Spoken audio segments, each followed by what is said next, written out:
Prismatic Evolution is going to be Pokemon's new mini set with a handful of cards that are going to impact the Pokemon TCG format.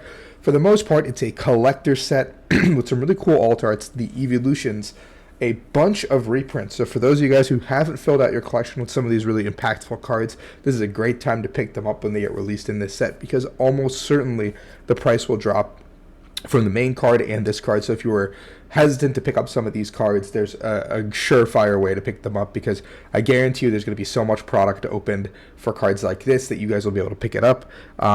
There's going to be a couple of impactful competitive playable cards. I'm going to talk about it in this video. We're just going to go through the set list together, and I'm going to make this just a all-in-one buy list video. Didn't think it would be necessary to do multiple parts or whatever. It's coming out pretty soon, 2 or 3 weeks I think it'll be released. These cards will be legal for the European International Championship and moving forward into our competitive season. So check them out. Make sure you get them. The cards that I'm going to mention that you need to buy, I think, are must-buys. Usually I do them into 3 categories: must-buys, bait, and then like speculative, like hotspot things. I just don't think it's worth doing a lot of for this video because there's not a lot of cards, so I'm just going to talk about what I would buy and what I would, fill out my collection with. If you're going to fill out your collection, right? Like, do that as well. So we're going to talk about that. If you guys enjoy this content, please like and subscribe. I do this with every new Pokemon TCG set to get you to your competitive advantage ahead of time before things spike or before, so you don't miss the ball. Basically, I tell you what to buy so you guys don't miss the ball on it. And then if you guys are going to buy cards, I have a TCG Player affiliate link in the description. Just click on it, fill out your cart, check out. Should help the channel out a ton.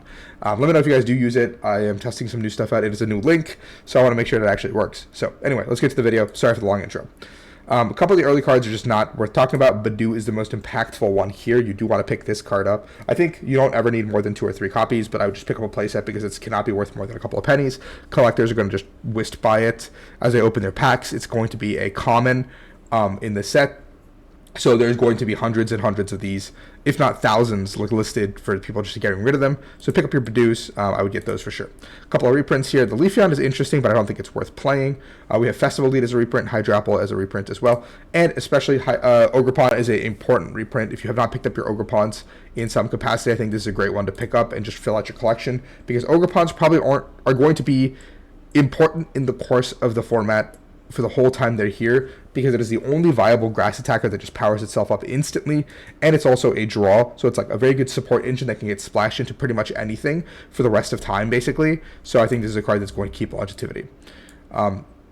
Coming to the fire types, if you ever plan on playing any evolutions, or evolutions do get good, I think Flareon is one of the few cards that's very, very good in every evolution-based deck. So I would actually pick up a copy or 2 of the Flareon. I think this is one of those where it's like really impactful because it can just accelerate a bunch of energies from your hand to your board. And it's like the evolution that makes the most sense in terms of the deck. We can see reprints here again with Hearthflame, Ogerpon, nothing crazy. More Festival League cards are being reprinted here. Vaporeon is also very interesting to do 60 spread, but I would only pick this up once Manaphy rotates because maybe this could do something, but it's only the EXs. And most of the EXs in the format are Terra type, so this card actually is not that good, I think, so I actually would not pick this up. Maybe like, I don't know, it's like a speculative card that could be okay. Glaceon's not terrible, but I wouldn't pick any up for myself either. Just mostly collector's cards in this section. Coming down to this section here, I think Jolteon is an interesting card as well. I wouldn't pick any up. But this Iron Hands, if you have not rounded out your collection with Iron Hands, I think it's good to fill out, because I think obviously Miraidon is going to stay relevant. The lightning types are going to stay relevant. Generator is still in the format. I think Double Turbo is still in the format. I actually don't remember when it got printed, but we have all these options for Iron Hands to continue thriving. And it is going to be very, very good as long as there are single prize decks running around, which almost certainly is it's a certainty. It's a certainty that it's running around. Espeon is actually one of the few that I think is really, really interesting to pick up. I don't know exactly how I'd play this, but I think Espeon is one of the cards that's really strong. So I will be picking up a couple of copies of Espeon just to try out, maybe build a deck, see where it takes me. No high hopes for it, obviously, so if you guys are like, I'm not bothering myself with these like fun decks, or like concerning myself with these decks that aren't very good, just ignore it, move on. Duskull, Dusclops, and Dusknoir getting reprints is huge because they were in Shrouded Fable, and that was a mini set that was not open too much by collectors simply because it did not have a ton of impactful product in there. Like there was like a couple of high-end hits, but it's like nowhere close to what this is. Like Prismatic Evolution's demand is through the roof, and it's because of these evolutions. So people are going to open this to the ground. Dusclops, Dusknoirs are going to hit all-time lows. You can pick those up round out your playset of both, because I think that having a playset of both of these in your collection, this is not the optimal. I think this actually becomes the optimal Duskull because the other one rotates. So pick up your playsets of these, make sure you have them, and be ready. Sylvan is another interesting one with the Azurite attack. I don't know how I would play this, so I actually just don't think I would do this. But it's another card that could be pretty solid across the board if you can figure out a way to make it work. A bunch of other cards that I don't think actually do anything. Come to the fighting types, a couple of more reprints here and there. Cornerstone, Ogre Pawn, if you don't have like your 2 copies. Yeah, just because you want to round out your collection, have them for control decks or any strategies. My favorite Pokemon's Umbreon, so I will be picking these up regretfully. It's going to be a very expensive set for me personally because I am an Umbreon collector. I am trying to get one of every Umbreon in English, and I will be getting trying to get one in every Japanese in Japanese as well. And any other fun language you guys like have for me, that if everyone wants to like gift it to me or something at regionals, or just bring it up to me, I would love to just throw it into the back of the binder. I have a lot of spots. A player at Worlds in 2023 brought me a Korean Umbreon, which is really cool. And someone brought me a Chinese Umbreon this year at Worlds, which was really awesome. Like, it's just one of those cool things that I'm just like, oh, cool, this is like a sick little memory. But I'm not actively going out of my way to collect these other language Umbreons. Unfortunately, it is a terrible attacker, so we're just not going to play it. Coming to the metal types, again, I think nothing here is worth picking up. Then we come down to, there's no dragon types in the set. With Colorless, you want to pick up the boosted evolution EVs in case you play EVs. If you're not picking up the other evolution packages, no reason to pick up the EVs. If you are picking up the evolution packages, pick up a playset of the boosted EVs. And I would pick up probably 2 copies of this EV-EX. It just kind of evolves pretty nicely into everything, and it's a little bigger than the other EV. So once your first boosted EV is like on the board, this becomes basically a bigger EV that doesn't get knocked out by like Dragapult and stuff. So even if damage counters get put on it, this can become a Flareon, this can become an Espeon, this can become something bigger. The Noctowl, I would round out your playset if you don't have your playset of Noctowls. Just definitely a good card to have in general. Regigigas is going to be one of the better cards. I'm a Lugia believer. You guys know this through and through. This card will be being played in my Lugia deck moving forward, starting at EUIC. So if you guys are planning on playing Lugia or playing a deck that can abuse a way to get 4 colorless energy onto a Pokemon to do 200 or 330 damage. So no double turbo shenanigans. Like, you need to actually have those 4 energies a lot of the time to one-shot these big Terra Pokemon.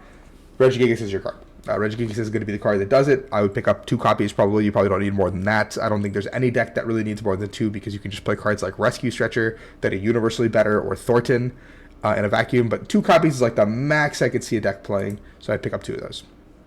This Chinchino is also the new Chinchino. I think the other one is okay, but this one just has a generic 20 damage attack.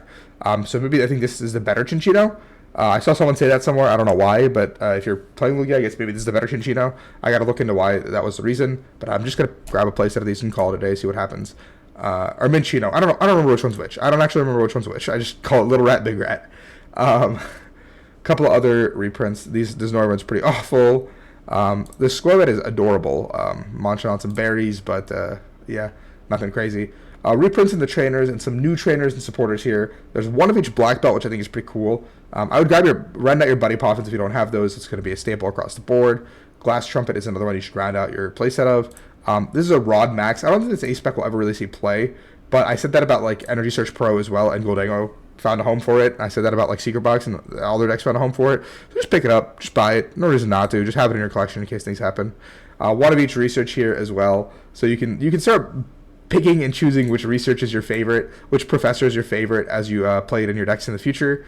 And there's another ACE SPEC here. I don't remember the name of this one, but just grab it as well. That's basically the main set. So if that's all you guys are looking for, thanks for watching. Like and subscribe. Peace out. Let's look at the collector rares for all my other friends here that are vibing.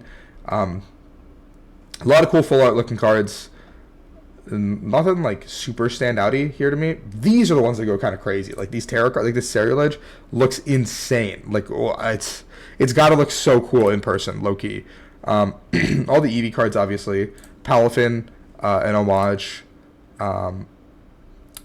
This is a little funky looking. Not really the biggest fan of it, but it looks cool. The evolution's obviously beautiful. I really like how the future Pokemon look though. This looks quite evil and ominous, which has like a good vibe to it, I think. Umbreon I'm going to have to pick up for my collection, unfortunately, for my wallet.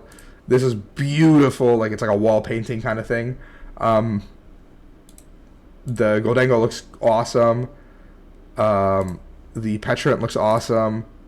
The Raging Bolt looks awesome. This Dragapult's like a color explosion, so I don't know if it's actually like that much cooler looking, but I guarantee you're never missing this in a deck search. So that's like one aspect that's like huge bonus to it. Blood Moon looks crazy cool. I love this Blood Moon. I like these supporters. These supporters look awesome. That being said, I don't think any of them are really playable besides Crispin and Kieran. So, like, this Crispin is either you're playing this one or you're playing the other one for full art. So pick your poison. Not a big fan of the golds. And then these are the cards that are excluded from the set because I think they're going to be like this is going to be in the premium collection. Don't know about the rest, but at the very least, this is the full Buylist and Prismatic Evolution set video. Hope you guys enjoyed, and peace out.